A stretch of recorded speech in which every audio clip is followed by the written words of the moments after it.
ഈശോ മിശിഹായ്ക്ക് സ്തുതിയായിരിക്കട്ടെ. ഇന്ന് മാർച്ച് 27 വ്യാഴം. നോമ്പ് തുടങ്ങിയിട്ട് ഇന്ന് പകുതി നോമ്പായി. എല്ലാവരും നോമ്പ് പിടിക്കുന്നുണ്ടെന്ന് പ്രതീക്ഷിക്കുന്നു. നോമ്പ് പിടിക്കാത്തവർ ഇന്നു മുതലെങ്കിലും നോമ്പ് പിടിക്കുവാനായിട്ട് പ്രത്യേകം ശ്രദ്ധിക്കുക.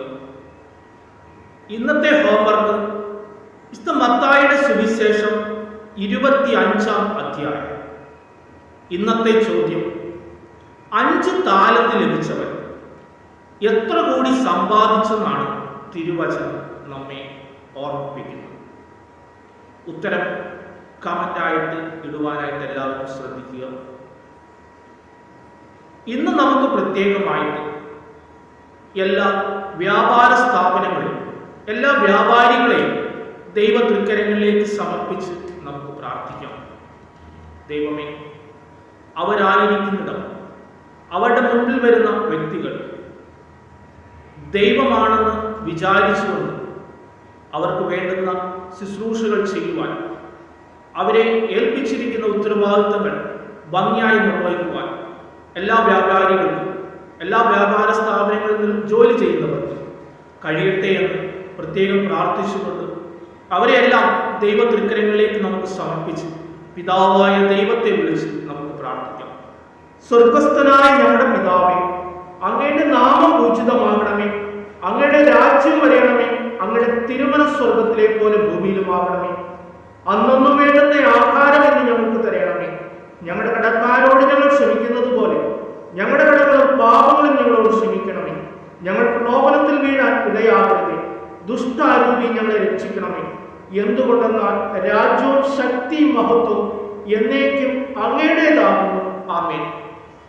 ഇന്ന് നമുക്ക് പ്രത്യേകമായിട്ട് മത്തായിയുടെ സുവിശേഷം 25-ാം അധ്യായം ധ്യാനിക്കണം.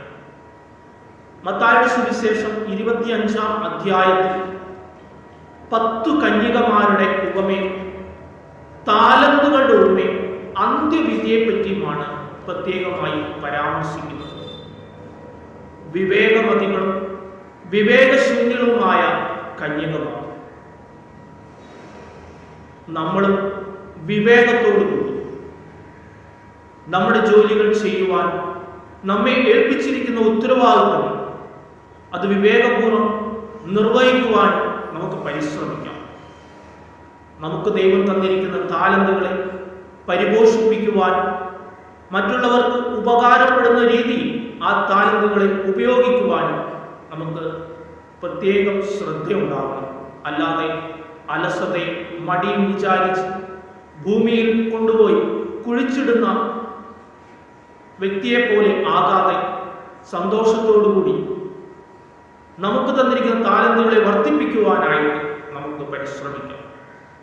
ഈ ചെറിയവരിൽ ഒരുവൻ നിങ്ങൾ സഹായം ചെയ്തപ്പോൾ അത് എനിക്ക് തന്നെയാണ് ചെയ്തത് എന്ന് നമ്മെ നോക്കി ദൈവം പറയണമെങ്കിൽ നാം ഈ ഭൂമിയിലായിരിക്കുമ്പോൾ മറ്റുള്ളവരെ സഹായിക്കുവാൻ, മറ്റുള്ളവർക്ക് ശുശ്രൂഷ ചെയ്യുവാൻ, സേവനം ചെയ്യുവാൻ നമുക്ക് സാധിക്കണം.